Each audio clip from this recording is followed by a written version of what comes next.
Kalau adakah dalil yang menjelaskan tentang tahlilan?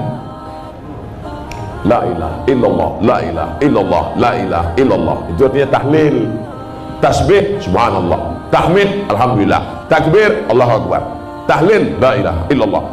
Man halala, siapa yang mengucapkan tahlil, summa ahdatsa wabahu ilal mayyit, kemudian tahlil itu dihadiahkannya kepada si mayit, orang mati, yantafi'u bihi, pahalanya sampai dan orang mati itu dapat manfaat. Begitu kata Imam Ibnu Taimiyah dalam kitab Majmu' Fatwa Ibnu Taimiyah.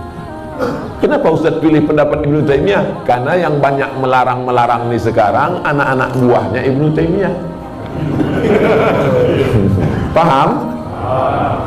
Padahal Imam Ibnu Taimiyah dalam Majmu' Fatawa mengatakan siapa yang mengucapkan tahlil dihadiahkannya pahalanya pada yang meninggal sampai. Kalau dimasakkannya bubur kacang hijau, kenapa Ustaz tiba-tiba ingat bubur kacang hijau? Oke, bubur jagung kalau gitu. Lalu kemudian dihadiahkannya pahalanya untuk almarhum, sampai apa tak sampai? Sampai. Mana dalilnya? Mana? Kata Sa'ad, ummi matat, makku mati. Afa atasaddaqu anha, kalau aku bersedekah pahalanya sampai tak untuk emakku? Kata Nabi, tasaddaq, sampai. Bersedekah enggak? Sedekah.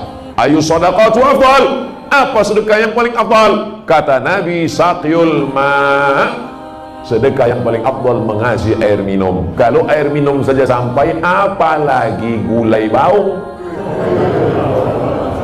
Artinya sedekah sampai, sedekah sampai, tahlil sampai. Apa lagi? Bacaan Quran, Yasin wal Qur'anil Hakim innaka laminal mursalin. Sampai apa tak sampai bacaan Quran pada orang meninggal dunia? Sampai. Bacaan Quran untuk orang meninggal dunia sampai.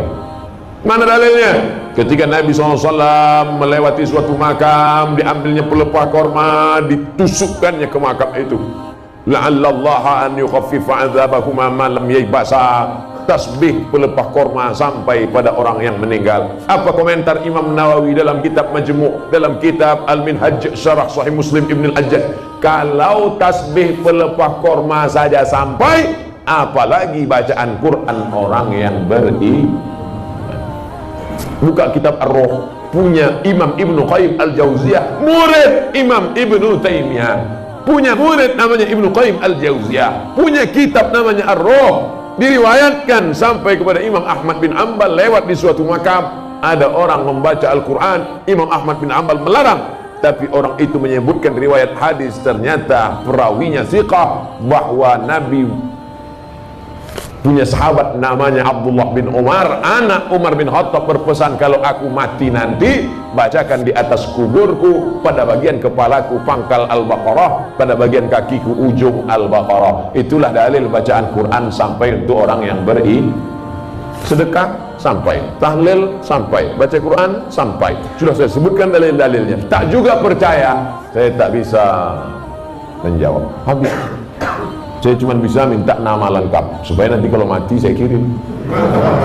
Kalau tak sampai, cepat-cepat kasih kabar. Kapan itu turun? Setelah beberapa masa. Ditanya pada Sayyidah Aisyah, ya setelah Nabi wafat, kenapa ayat Khamr nggak langsung diturunkan? Jawab Sayyidah Aisyah, kalau ayat seketika turun, maka tidak akan ada orang bisa menerima Islam pada saat itu.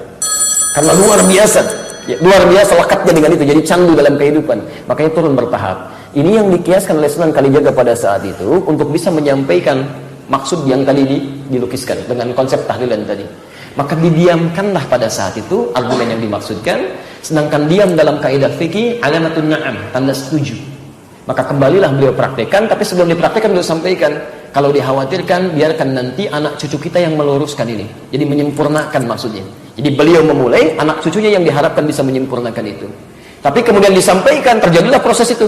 Ketika disampaikan itulah kemudian beliau berijtihad, ya sebelum sempat disempurnakan datanglah penjajah.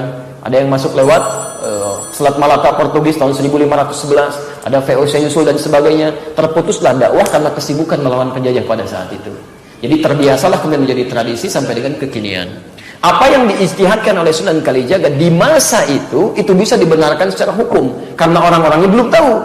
Tapi bagi orang-orang yang telah tahu hukumnya dengan takziah, maka tidak ada alasan untuk tidak mempraktekkan takziah. Takziah yang diinginkan itu yang didiamkan. Jelas di sini? Karena praktek ini dikhususkan dulu bagi hukum tertentu yang belum tahu hukumnya. Jadi kalau orang yang sudah tahu hukumnya, cukup kerjakan takziah saja, tidak perlu mengerjakan yang tadi. Karena itu hukum darurat dalam keadaan tertentu. Jelas? Seperti antum dalam keadaan wudhu misalnya, menemukan air, airnya ada. Kemudian pada kondisi tertentu air tidak ada, maka apa yang dilakukan? Tayamum. Pakai apa?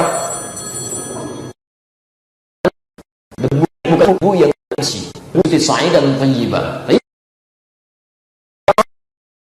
Sudah tayamum dan sebagainya, sudah sholat, antum jalan lagi, air ketemu misalnya dalam waktu sholat selanjutnya, apakah masih berlaku tayamum? Tidak. Kenapa? Baik, karena tayamum situasinya darurat, setelah airnya ada, tayamum ditinggalkan, wudunya yang digunakan. Jelas di sini? Diskusi bareng di masjid namanya Abdul Rauf As-Sinkili. Diskusi di situ, menemukan nasabnya. Setelah tahu, kita jalan lagi, berangkat lagi ke Pantura, bahkan dari selatan ke Jogja ke Pantura, sampai saya baru landing sebetulnya. Dari Lasem, dari Semarang ke Lampung, langsung ke sini, langsung live dengan teman-teman di sini. Dan kita telusuri, naik sampai ke Pasujudan Sunan Bonang, kita hitung tangganya sampai berapa, sampai ke atas. Penjaganya namanya Pak Abdul Wahid. Banyak orang keliru sampai di atas dan di bawahnya. Itu kita temukan sampai situ. Ya kita gali sampai kita ketemu ya beberapa sumbernya. Baik. Dan Allahu a'lam bis-shawab. Niki dalile ahli sunnah wal jamaah ya lagu ma baina aidina wa ma khalfana wa ma baina napa. Terus niki rungokno ini tidak usah tersinggung. Misalnya sampean punya paham yang beda dengan yang saya jelaskan, enggak usah tersinggung. Nah salah ya tobat, nah bener ben tambah mantep. Aja wis salah. Nah diomongi malah apa? Tersinggung, parah. Terus ngeten iki dawuh Allah Taala niki boten gawe-gawe. Terus donya niku wonten niki donya. Sing kula nggone niki napa? Donya. Jeng ben niku sakwise kiamat namine akhirat. Kula baleni. Sing kula nggone panjenengan saiki wis diutang di macam-macam di kasus macam-macam niki jenenge napa? Terus setelah kiamat itu namine napa? Akhirat. Terus ana wa ma baina zalik. Ana wa ma baina iki disebut alam napa? Lah ijma'i ulama sing ngamal ra manfaat donga ra manfaat itu ning akhirat. Jadi kula mboten bela kelompok tertentu. Ijma'i ulama sing ana ning Quran iku amal ra manfaat sause wong ning akhirat. Iku akhirat itu alam sause kiamat. Tapi nak ning alam barzah yaiku alam antarané donya ambek akhirat. Itu banyak ulama sing yakin ijek mungkin dikirimi dunya. Cuma kaifiah iku wong terus iki ditok darani bid'ah, ditok darani ora. Tapi ulama sak dunya sepakat, termasuk Wahabi pun sepakat nak wong ning kuburan iki iso dikirimi donga. Bukti ini ana salat mayit. Nak kiriman donga ora manfaat kan model tahlil mitung dinan itu orang Wahabi anti, tapi mereka tidak anti mujarradu kirim donga. Bukti ini kabeh mayit di salat. Ah nggih. Cuma ketika model hitung dino, 40 dino itu banyak yang menentang. Itu terserah masing-masing. Tapi tetap mereka sepakat itu dikirimi donga. Bukti ini agar mayit disolati jenazah. Salat jenazah itu nak rano gunane lho apa dilakoni. Masuk kon gede bojo ape ngendi omah sing ape. Paham nggih? Abdul hujan khairan. Wadaran khairan. Jadi bangsa sing elek-elek kon gendeni kabeh. Kon kapok di bojo niki, kon kapok di omah niki. Mana kula nak kondongan mayit rapati tenanan, donga kabeh niku kadang ya rada kriminal, cuma berhubung bahasa Arab, kesane tak. Tapi umpama bojone paham bengok-bengok tenan, piye ini donga? Abdul Hujan khairan mun gendeni bojo sing duwe apik timbang bojo niki. Maksudnya kan ono. Omah sing luwih apik timbang omah. Mulane wong kiai ngakatno nikah nek nangis mesti rapati nangis. Wong akad nikah mu guyon kok. Jadi barang sakral tapi guyon. Akad kok ngene, misale kula ngakad noroken lah. Wizawi juga alama amaraka wa bihi min imsakin bi ma'ruf atau tasrihin. Bisa. Berhubung bahasa Arab sak, jajal nak diterjemah. Tak kalekno sing yo nak tepak ya terus nak tepak pegatan yo terjemah. Atau tasrihin bisa artinya. Pegatan kan? Lek tak kawekno nak tepak ya terus min imsakin di ma'ruf, nak ora tepak pegang. Berhubung bahasa Arab, Masya Allah, amin. Padahal artinya Lha iku nak diterjemah rak kowe tak kawekno, nak tepak ya terus. Nah ora tepak. Ora bengok apa ya. Lha iku untunge wong waline ya ora paham, biasane kawekno kiai. Hadirin yo Kak. Jadi kalau tak. Maksudnya parah. Murung-murung bakat nopo. Nanti min imsakin di ma'ruf ora terus. Auta trim bisa. Kadang enggak perlu lama manane tasreh lu. Tapi berhubung bahasa Arab. Amin. Itu kali ndongakno mayit tak ngoten. Abdul Jodan Khairan min Yausi. Nek diterjemah ra. Gusti, jenengan genteni bojo sing langkung saya dibang bojo niki. Nanti terus lah pergi mon kapok terus. Berhubung bahasa Arab. Jadi sampai jangan ngira kalau ada ulama Wahabi maupun Syiah maupun apa saja yang menganggap donga ora manfaat agama itu tidak ada. Saya itu baca kitabnya orang Wahabi, orang Syiah, semua kitab pernah saya baca. Karena sholat jenazah itu waridah min Rasulillah Shallallahu Alaihi Wasallam dan isinya mendoa. Cuma ketika kaifiyah donga dipakemkan, ana 7 dina 40 dina ini mulai banyak polemik. Tapi yang jelas asal tidak akhirat, itu urung ono kepastian tidak manfaat. Maka disebut ning alam, itu disebut lahu ma baina idina wa ma qalfa. Nah iki ono wa ma baina zalik. Lah kita wis mati iku sampeyan urung tok akhirat, tidak ning alam nopo. Ya itu jenenge ma baina zalik. Iku antarane kiamat ambek donya sak iki. Paham. Jadi ini ben sampean jelas. Kalau kan meyakini 7 dina 40 dina lo hadise ya mau menyerah lo hadis. Cuma nak kendarane ra manfaat ya mau wong mikir ning alam. Wis pokoke padha ra ono dalile padha menenge ngono nggih padha dilakoni. Wong iku fane ya dhewe-dhewe. Nggih penggemar napa? Ya jangan nom-nom padha ra paham ya sing penting tahlil gak suwi ya wis seneng. Lalu di tonggo orang percaya ngirim itu kan masjid. Tapi nak untuk tahlilan teko terus. Jadi tak tahu lah, Gus. Jenengan nak wong alim. Kulo nu gawe sinten organisasi jenengan takut sih. Cara jenengan manfaat ora. Wis padha kita kok mau tahlilan cara keman. Di manfaat wis ngergani tonggo wis kira-kira ngono iku. Nah ini kalau cerita dalil ya. Jadi orang yang nggak tahu itu kan selama ini yang dipakai dalil tidak manfaat itu dalil akhir. Itu memang ijma' ulama nek ning akhirat ora iso dikirimi donga. Lah kok ora iso sing ngirimi lah wis mate. Ojo ora aneh kan kok sing diarani akhirat itu bar kiamat. Lagi jek ana nas wa ma baina lah iki antarane dunya ambek napa akhirat. Sampeyan kudu percaya be Quran. Ora usah fanatik nemen-nemen. Iki mboten bela-bela mboten order-order. Nggih alami kalau sebagai wong alim nerang ini. Ada sesuai buku pembelaan terhadap dalil mboten pemurung. Lho iki urusan ilmu, urusan. Ini kalau baleni malih ya. Jadi ndongakno mayit mesti manfaat. Cuma sing waris sing mesti benerin pancen salat. Soal 7 dina 40 dina urusan masing-masing. Yang biasa tahlilan di dimen tanggung jawab ning pangeran, sing tentang kita tanggung jawab ning niku urusane dhewe-dhewe. Tapi sing paling wajib tanggung jawab sing sering salam tempel iku mesti iku. Nah sing liyane penggemar to. Ora kena hisam niku ora karep. Paham. Lah lewat alam barzah ini rumono tenan. Tak alime Sayyidah Aisyah mawon nate salah paham. Dia ngira barzah itu dah.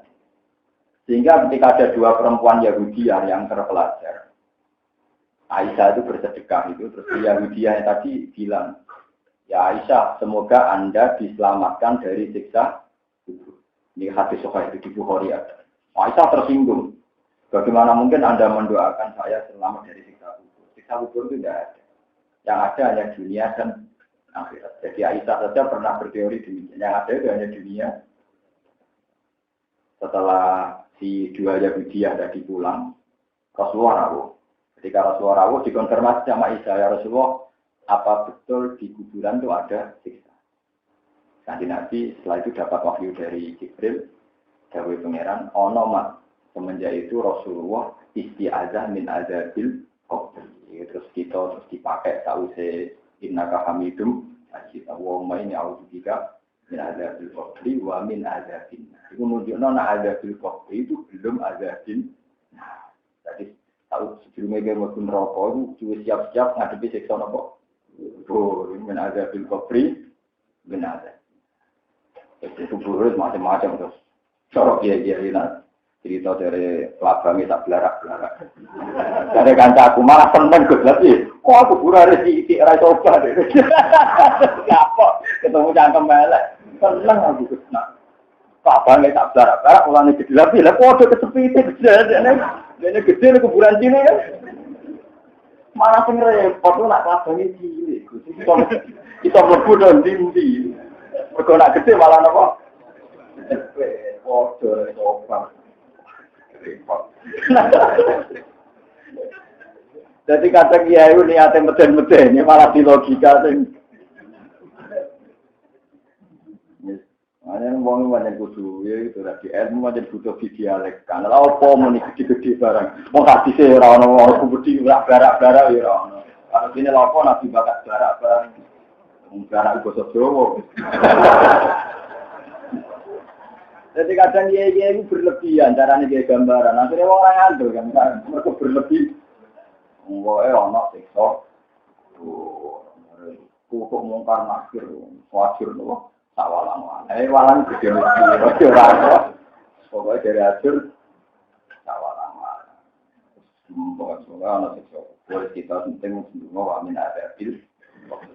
Itu wama bayina. Itu jelas dengan tafsir ini. Ma yakunu min hadzal waqti ila qiyamit sa'ah. Ini dawuh Imam Suyuti. Imam Suyuti orang Muhammadiyah, orang PKS, orang Wahabi.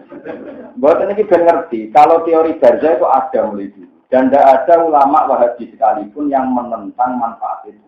Itu catat. Saya sering baca karangannya. Enggak ada, karena manfaat itu jelas. Karena semua orang Islam di dunia melakukan sholat. Padahal wongnya wis mati.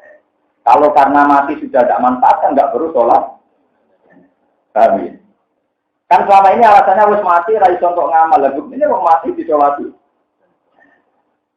Mau diajak no proposal mau bentuk ini ganti macam-macamnya apa. Tetap semuanya ijma. Paham ya? Karena masih di alam.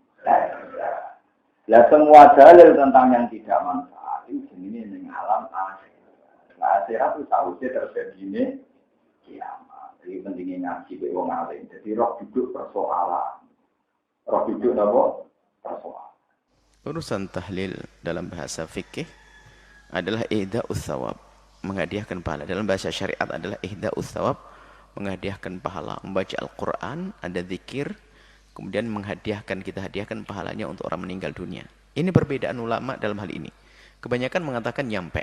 Dinukil dari Imam Syafi'i tidak nyampe. Tapi dijelaskan oleh muridnya tidak nyampe kalau tidak dialamatkan. Kesimpulannya akan menjadi sepakat bahwasanya menghadiahkan pahala adalah bukan sesuatu yang batil. Hanya permasalahan nyampe atau tidak nyampe. Bukan bid'ah atau tidak bid'ah. Jadi tahlilan itu yang menghadiahkan pahala. Perbedaan antara ulama bukan bid'ah dan bukan bid'ah, akan tapi nyampe atau tidak nyampe. Tapi dilapangkan menjadi bid'ah dan tidak bid'ah. Ini adalah permasalahan yang bahaya sekali ini. Bukan bid'ah dikatakan bid'ah. Baik. Kemudian, adapun caranya bebas. Orang bisa membuat cara masing-masing. Selama ini kebaca qul huwallahu ahad, qul huwallahu binnas, kemudian surat Fatihah, alif lam mim, ayat kursi, amanar rasul. Ya hadiahkan untuk meninggal dunia sah. Kalau Anda pengen satu Quran hatam boleh. Intinya amal baik lalu kita hadiahkan pada orang meninggal dunia. Selesai. Hadrinya pun bebas. Hari ini nggak ada harinya orang Hindu, hari orang tidak ada. Hari tanggal pertama hari kita juga. Hari ketiga hari kita punya. Kemudian kok ada kesamaan dengan orang Hindu? Tidak semua kesamaan itu meniru kok. Semua kesamaan bukan berarti meniru. Kita dalam hitungan hari-hari kita ada maknanya kok. 3 hari kita perlu fitir 1, 3, 7 itu ada makna. Kalau masalah hari ada, tidak semerta-merta kita niru orang Hindu. Bisa saja itu masalah adat, kebiasaan. 40 hari Sayyidina Musa adalah 40 hari di saat saat itu. Kisah sekitar 40 hari. Jadi masalah hari itu semua milik kita. Adapun tuduhan bahwa orang tahlilan itu niru orang Hindu, karena di Indonesia dulu masalah Hindu, kita di Hadramut sana juga ada orang hari 3 hari nggak pernah kenal Hindu di sana. Jadi jangan langsung dihubungkan mentang-mentang ada kesamaan. Tidak semua kesamaan itu saling meniru, tidak. Kemudian yang jelas manfaatnya adalah tradisi itu, adat. Jadi masalah hari 3, 7, kemudian 40, 100 itu kebiasaan. Jadi untuk silaturahmi lagi itu nggak usah pakai undangan. Jadi langsung hari ketiga. Kalau Anda nggak mau hari ketiga, lah ini kadang-kadang orang bermasalahkan ini sebetulnya, ini kebetulan kita menulis masalah ihda uthab at-tahlil, bisa dibaca dan bisa disebar bahwasanya orang-orang yang hanya ingin mencari kesalahan. Setelah didatangkan hujah menghadiahkan pahala itu benar, lalu bukan itu permasalahannya. Permasalahannya apa? Permasalahannya kenapa kok hitungan 1, 3, 7? Oh, permasalahan itu baik. Kalau saya rubah menjadi 1, 16, 12, 20, mau kamu ikut? Ya nggak mau dia, permasalahannya dia tuh pengen mencari kesalahan memang. Hati busuk, nggak boleh begitu tuh. Coba yang mengingkari hari 1, 3, dan 7, mau enggak kalau kita ganti 1, 4, dan 8? Ikut enggak dia? Ini bukan urusan hari, urusan kebencian. Saya enggak pernah belajar ilmu Hindu dan sebagainya, kita enggak pernah ini. Hanya kebiasaan di kampung kita. Ada sebagian tempat hanya sampai 3 hari, enggak sampai 7 hari. Ada yang 1 hari cukup, enggak ada masalah kok. Jadi ya? Jadi jangan ada hubungan gitu. Jadi nggak ada itu. Kalau katanya meniru orang Hindu, kalau meniru hari selain hari 1, 2, 3, 4, 5, 6, 7, apalagi hari yang bisa kita ikuti nanti? Yang jelas kita tidak meniru mereka. Mereka kan juga membuat sajian-sajian. Mereka sajen, kita adalah hidangan makanan sedekah. Bukan sajen, bukan, kita sedekah, selesai sedekah pada orang yang saudara sanak kerabat. Oh, ini masalahnya memberi makan ke orang lain. Kan itu kan Nabi menyuruh ngasih makan, bukan kita makan di sana. Itu kisah Sayyidina Ja'far mah nggak mampu, dan itu adalah bukan larangan, itu perintah bagi tetangga untuk membuat masakan bagi yang keluarga meninggal dunia. Bukan larangan membuat makan. Dia di mana jadi rubah larangan? Coba perhatikan. Isna'u li ali Ja'far at-ta'am, buatlah makanan untuk keluarga Ja'far. Sayyidina Ja'far fakir keluarganya. Dibuatkan makanan, dikirim ke rumahnya biar senang di hari itu karena berduka. Ini perintah tetangga untuk memperhatikan, bukan larangan orang yang punya rumah buat makanan. Kenapa jadi berubah semuanya? Kalau ada orang tidak tahlilan, insya Allah diampuni oleh Allah, selesai. Tapi kenapa menjadikan tahlilan bid'ah, mencaci dan sebagainya? Ada apa itu semuanya? Dihubung-hubungkan dengan orang Yahudi semua, ya orang Hindu, Buddha. Aduh, Masya Allah. Kok gampang banget kita menyamakan orang dengan orang-orang Hindu? Kita bahas dengan rinci, coba yang pengen tahu detailnya bahas itu. Kita bahas tentang apa itu masalah ihda uthab, berkumpul membuat makanan, masalah 3 hari, kemudian ada beberapa hal itu ada. Kita terangkan. Semoga Allah melembutkan hati kita agar kita tidak mudah mencaci siapapun, merendahkan siapapun, dan semoga Allah menunjukkan kepada kita kebenaran sebagai kebenaran untuk kita ikuti, dan kebatilan sebagai kebatilan untuk kita tinggalkan. Kalau ada orang salah, taruhlah melakukan bid'ah, namun bid'ah tersebut bukan bid'ah akidah, hanya bid'ah amaliyah contohnya. Maka antum tidak bisa mengatakan dia dari 72 golongan. Contoh sederhana. Banyak saudara-saudara kita terjerumus dalam praktek tahlilan. Tahlilan itu menurut mazhab Syafi'i hukumnya adalah makruh dan bid'ah. Dan ini dalam buku Imam Nawawi makanya saya sering tantang, datangkan ulama Syafi'iyah satu saja yang mengatakan tahlilan hukumnya sunnah, datangkan. Tidak ada, ente akan dapati seluruh ulama Syafi'iyah dalam buku-buku fikih mereka mengatakan tahlilan itu hukumnya apa? Bid'ah dan apa? Makruh. Sampai perkataan dari ulama Syafi'iyah orang Indonesia yang bernama Muhammad Arsyad Al-Banjari dalam kitabnya Sabilul Muhtadin. Dalam kitabnya Sabilul Muhtadin. Saya bacakan ya. Halaman 503. Sabilul Muhtadin ini Muhammad Arsyad Al-Banjari, ulama besar ya, yang kemudian terkenal di Banjarmasin, sampai sekarang punya masjid, ada nama masjid namanya Masjid Sabilul Muhtadin. Dia punya buku kitab fikih. Dia berkata, sunat bagi seisi kampung yang kematian dan seluruh keluarga sekalipun jauh membawa makanan untuk keluarga yang kematian, untuk makanan mereka pada siang hari dan malamnya, atau untuk selama mereka masih dalam keadaan bersedih, hendaklah mereka selalu makan untuk menjaga keadaan kesehatannya. Dia jelaskan sunnahnya kayak apa. Sunnahnya kasih makanan sama mereka, bukan mereka bikin makanan. Sunnahnya keluarga jauh pun membantu mereka. Jadi karena mereka dalam kondisi susah, diberi hiburan dengan berikan makanan, mungkin diberikan bantuan uang. Karena mereka terkena musibah. Orang kena musibah kita hibur dengan beri apa? Makanan. Bukan sebaliknya, mereka kerepotan. Kemudian beliau berkata, makruh lagi bid'ah bagi yang kematian membuat makanan untuk dimakan oleh orang banyak, baik sebelum maupun sesudah mengubur, seperti yang kebiasaan dikerjakan oleh masyarakat. Ini ulama Syafi'i ini, orang Indonesia. Dia mengatakan seperti kebiasaan yang dilakukan oleh apa? Masyarakat. Jadi maksud saya, ya, perkara ini perkara yang ma'ruf, ya, dalam mazhab Syafi'iyah bahwasanya membuat acara makan-makan setelah kematian hukumnya apa? Bid'ah, makruh. Taib, kalau ada orang terjerumus dalam hal tersebut, melakukan hal tersebut, apakah kita vonis dia sebagai ahlul bid'ah? Jawabannya tidak. Dia kalau cuma gara-gara kesalahan ini, tidak bisa kita keluarkan dia dari firqah najiyah, paham? Karena ini bukan masalah akidah, bukan masalah usuluddin, bukan masalah kaidah kuliah. Tapi dia salah dalam satu perkara fikih misalnya. Karena ini bid'ah amaliyah, ya. Paham? Paham atau tidak? Maka jangan suka mudah-mudah menyesatkan apa? Orang, ya. Antum bilang salah, enggak jadi masalah, itu hak kita. Kenapa dia kalau ada jenazah meninggal, mereka harus mentahlili sebanyak 7 hari, nanti sampai 140 hari, 100 hari, setahun. Mereka itu cinta sama yang meninggal dunia sebenarnya. Jadi landasan mereka mengadakan acara tersebut cinta kepada orang yang meninggal. Ini kita husnudzon, ya, kita berbaik sangka. Karena ada orang tua yang kadang-kala ngomong sama anaknya, nak, kalau ibu meninggal dunia, engkau tahlili enggak? Enggak, Bu, engkau enggak cinta sama ibu kalau gitu. Karena dia pikir inilah bentuk cinta keluarga kepada yang meninggal dunia. Sekarang bagaimana memahamkan mereka? Rasulullah SAW ketika mengubur jenazah, bagaimana?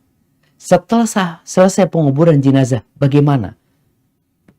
Ketika yang meninggal putrinya Nabi SAW, meninggal Zainab, meninggal cucu bukan cucunya, meninggal anaknya Nabi Ibrahim, meninggal Ruqayyah, meninggal Ummu Kalsum, meninggal Khadijah. Apa yang dilakukan Nabi SAW? Meninggal pamannya Hamzah. Apakah Nabi mengadakan tahlilan? Kalau itu bentuk cinta. Karena ada yang lebih parah lagi, ya. Ketika tidak mengadakan acara seperti itu dianggap masa seperti bangkai, dikubur selesai. Ini kan kalau dikasih permisalan seperti ini, orang kan iya ya, masa kayak kucing mati dikubur selesai, nggak didoain. Apakah benar Nabi ketika mengubur Hamzah itu seperti bangkai? Kalau pandangannya seperti bangkai. Nabi loh, alaihi salatu wassalam, menguburkan sahabatnya, banyak puluhan sahabat yang meninggal dunia. Ketika Uhud itu 70 lebih yang meninggal dunia. Apa yang dilakukan Nabi SAW? Bikin acara di rumah? Tidak, jemaah. Makanya kalau kita udah melihat perselisihan seperti ini, mungkin ada ulama yang membolehkan, ada ustadz yang mengatakan nggak apa-apa, ada kitabnya, macam-macam sudah nggak akan ketemu. Udahlah, kita kayaknya nggak akan ketemu kalau berdialog seperti ini. Gimana sekarang? Kita ngurus jenazah seperti Nabi SAW mengurus jenazahnya Hamzah. Selesai sudah. Itu contoh. Kurang kuat, oke lah. Bagaimana Abu Bakar ngurus jenazahnya Nabi Muhammad SAW? Nabi yang meninggal nih. Yang ngurus Abu Bakar. Kurang kuat. Gimana Umar bin Khattab mengurus jenazahnya Abu Bakar Siddiq? Kurang kuat. Udah. Gimana Imam Syafi'i? Diurus jenazahnya oleh murid-muridnya. Maka dengan seperti itu tadi kita insya Allah nggak akan terlalu ribut. Cuma sebagai anak hanya bisa menyampaikan. Cobalah ya gimana nih kalau ada orang meninggal di antara kita, kita urus jenazahnya seperti Nabi Muhammad SAW mengurus jenazahnya Hamzah. Apa yang dilakukan setelah menguburkan umpamanya? Ya kita ikuti. Meninggal putri-putri Nabi, apa yang dikerjakan di kota Madinah nih, di Masjid Nabawi. Tapi sekali lagi, anak hanya bisa menyampaikan. Setelah itu, ya dia berdoa buat orang tuanya. Berdoa buat kakaknya. Nanti ada waktu lain, cobalah kak. Mungkin aku salah selama ini ngasih nasihat. Mungkin aku salah menyampaikan. Mungkin ilmuku juga salah yang aku pelajarin. Tapi kalau ada perselisihan, lebih baik kita kembalikanlah ke Nabi Muhammad SAW, ke Quran dan ke Sunnah. Setelah itu, ya kita ikutin bagaimana keputusannya. Hadza wallahu a'lam bishawab. Nah, yang ingin saya bicarakan adalah tahlil. Membaca tahlil oleh kelompok mereka dibid'ahkan dan dibilang sesat. Tahlil itu gak sesat. Karena tahlil itu artinya, maksudnya bacaan-bacaan zikir pahalanya untuk menolong orang yang meninggal dunia. Siapa yang pertama kali membaca zikir untuk orang mati? Yang pertama kali mengajak baca zikir untuk orang mati adalah Rasulullah, bukan orang Jawa, bukan orang Aceh. Apakah ada hadisnya? Banyak hadisnya. Minta berapa hadisnya? Hadis sahih ya, dalam riwayat Musnad Imam Ahmad. Riwayat Imam Ahmad bin Hanbal, Imam Al-Baihaqi, Al-Hakim, At-Tirmidzi. Sahabat Jabir bin Abdullah Al-Ansari radhiyallahu an berkata, kata Sayyidina Jabir, kharajana ma'a Rasulillah sallallahu alaihi wasallam ila Sa'd bin Mu'adz yauma mautihi. Kami pergi bersama baginda Rasulullah sallallahu alaihi wasallam menuju kediaman Sa'ad bin Mu'adz pada hari beliau meninggal dunia. Falamma shalla alaihi Rasulullah sallallahu alaihi wasallam, thumma dufina wa suwiya alaihi turab. Setelah Rasulullah sallallahu alaihi wasallam mensolatkan jenazahnya, lalu Sa'ad bin Mu'adz itu dimakamkan dan kuburannya diratakan dengan tanah. Jalasa Rasulullah sallallahu alaihi wasallam fawqa qabri. Rasulullah masih duduk-duduk di atas kuburannya, gak langsung pergi. Biasanya pergi tapi masih duduk. Faqal subhanallah tawilan. Lalu Rasulullah membaca subhanallah dalam waktu yang lama. Subhanallah, subhanallah, subhanallah, subhanallah, subhanallah, subhanallah. Fasabbahna ma'ahu. Karena Rasulullah membaca subhanallah, para sahabat juga baca subhanallah. Tsumma qala Allahu akbar. Lalu Rasulullah membaca Allahu akbar. Allahu akbar, Allahu akbar, Allahu akbar, Allahu akbar. Karena Rasulullah membaca Allahu akbar, fakabbarna ma'ahu. Kami para sahabat baca Allahu akbar. Satu riwayat Rasulullah membaca la ilaha illallah. Setelah Rasulullah berhenti, sahabat bertanya, "Malaka ya Rasulullah tusabbih fatukabbir?" Rasulullah, ada apa?